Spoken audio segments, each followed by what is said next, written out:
আসসালামু আলাইকুম। আমি শাহান। আমি টেকনিক বাংলা পুরো থেকে আমি আজকে দেখাবো কিভাবে একটি পিকচার মানে আমাদের যে লোগোগুলো আমরা এর আগের ক্লাসগুলোতে যে লোগোগুলো তৈরি করছি, তো এগুলো আমরা প্রেজেন্টেশন কিভাবে করব, অর্থাৎ মকআপ সিস্টেম।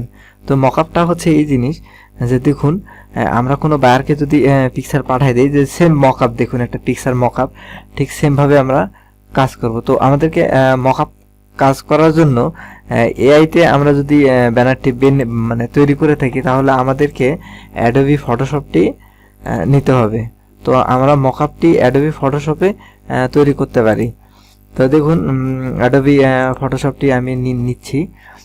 নেওয়ার পর আমরা কিভাবে মকআপটি তৈরি মানে করতে হয়, করে প্রেজেন্টেশন করতে হয়, সেটি আপনাদেরকে আমি দেখাচ্ছি। তো বন্ধুরা, যদি আমার ভিডিওটি ভালো লেগে থাকে তাহলে প্লিজ সাবস্ক্রাইব করবেন অ্যান্ড শেয়ার করবেন। আমি আপনাদের মাঝে জাস্ট এটুকুই চাচ্ছি। আর আমার কথায় যদি আপনাদের কারো খারাপ লেগে থাকে বা বুঝতে যদি অসুবিধা হয়, তাহলে প্লিজ কমেন্টে জানাবেন। আমি চেষ্টা করব নেক্সট ভিডিওটি ভালো করার জন্য, কারণ আপনার এই কমেন্টের কারণেই আমি নেক্সট ভিডিওটি ভালো তৈরি করতে পারবো। তো চলুন আমরা দেখি। তো আমরা যে ফাইলটি মকআপ করব, ঠিক সে ফাইলটি নিয়ে আসব। তো আমরা সেই ফাইলটি দেখুন আমরা সরাসরি নিয়ে আসতেছি।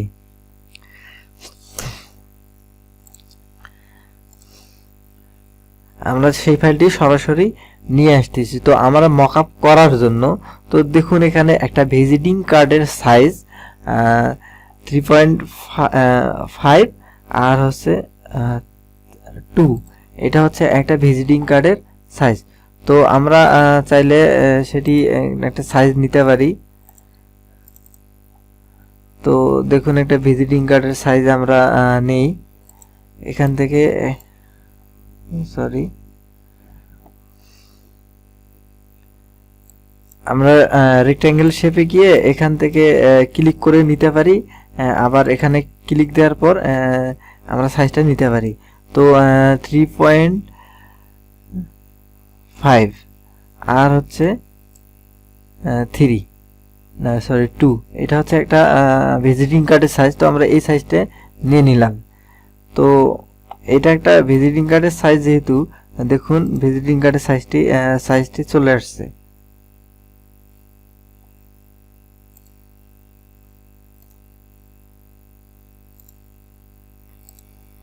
তো দেখুন একটি ভিজিটিং কার্ডের সাইজ চলে আসছে। তো আমরা এটাকে যেহেতু মকআপ করব, সেজন্য আমাদেরকে এই ফাইলটির ওপর রেক্ট্যাঙ্গেল ক্লিক করে দেওয়ার পর আমরা যে কাজটা করতে পারি, তো আমরা যদি সেটিও না হয় তাহলে দেখুন আমরা নিয়ে আসতে পারি। তো দেখুন এখানে রাইট বাটন ক্লিক করার পর কনভার্ট টু স্মার্ট, তো কনভার্ট টু স্মার্টে ক্লিক দিলাম। দেওয়ার পর এই অপশনটি সিলেকশন অবস্থায় চলে গেল। তাহলে এটাকে কন্ট্রোল টি দ্বারা আমি সিলেকশন করে নিলাম। নেয়ার পর এটাকে আমি কন্ট্রোল সি টি দ্বারা ট্রান্সফার করার পর আমি এটাকে ওকে দিব। দেওয়ার পর এটাকে আমরা যে কাজটি করব,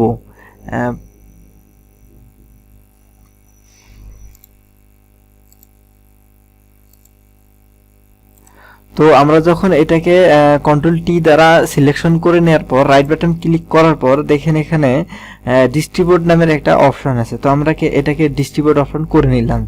নেওয়ার পর এটাকে যদি আমরা চাই যে কোনোভাবে যে কোনো কর্নার ঘুরে ধরে কাজ করতে পারি। তো দেখুন এটাকে আমরা জুম করে নিয়ে কাজ করি। তো এটা আমরা যদি চাই আগেই কালারটা যদি চেঞ্জ করে নিতাম ভালো হতো। তো আমি সেজন্য এটা নিচে বসাই দিচ্ছি, আমরা যেহেতু মকআপ করব। তো এটাকে আমি যেদিকে চাবো এই কর্নারগুলো ধরে কাজ করতে পারবো। তো সেটা আমি করতেছি। তো দেখুন,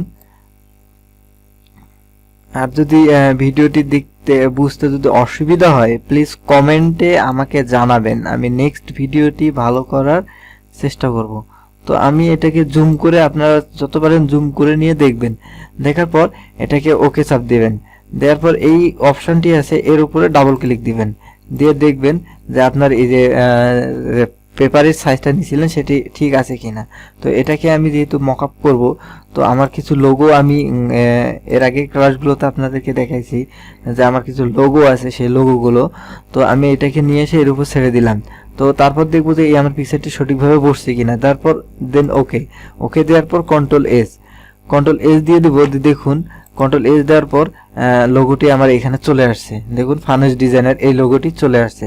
তো আমরা এটাকে কেটে দিই, আগের যেটি আছে এটাকে কেটে দিব। দেওয়ার পর দেখুন এটাকে চলে আসছে। তো আমি আবার আরেকটি ফাইল নেই, তো আমি যে ফাইলটি তখন আবার নিয়েছিলাম এটা 3.5 ইঞ্চি আর হচ্ছে 2 ইঞ্চি দেওয়ার পর দেন একটা ফাইল চলে আসছে। এটাকে আমি কালারটা চেঞ্জ করে নিই। তো এটাকে আমি কালার চেঞ্জ করে নিলাম।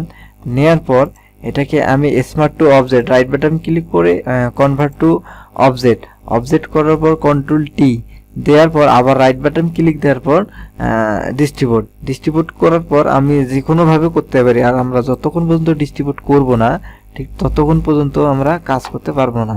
তো আমরা এটা প্রথমেই দিক দিয়ে শিখতেছি যে অন্যের মকআপ ফাইলটি আমরা কিভাবে কভার করতে পারি। তো আপনারা চাইলে নিজেরাও মকআপ ফাইল করতে পারেন, সেটিও আমি নেক্সট ক্লাসে দেখাবো।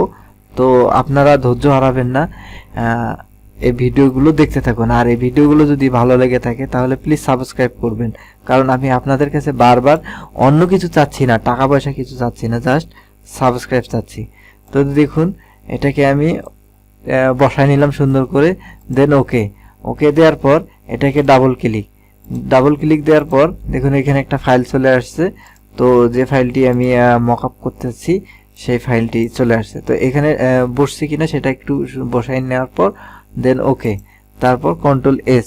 দেখুন কন্ট্রোল এস দেওয়ার পর আমার ফাইলটি চলে আসছে এইখানে।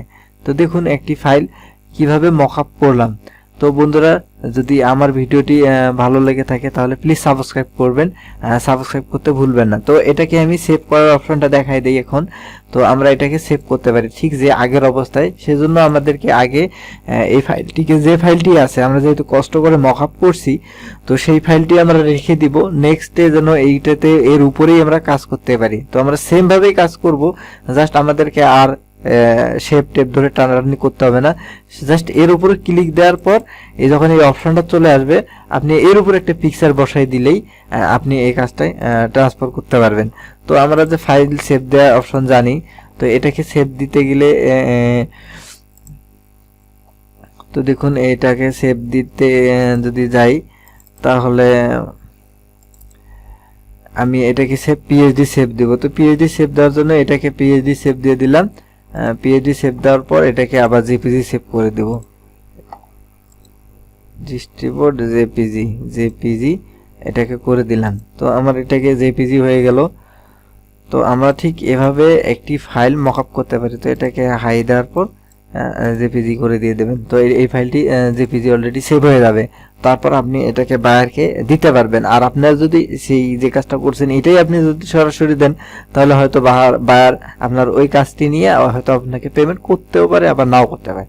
কারণ এখনকার যে যুগ, সব বায়ার আর কি এরকম না, পেমেন্ট করে দেয় ইনশাল্লাহ।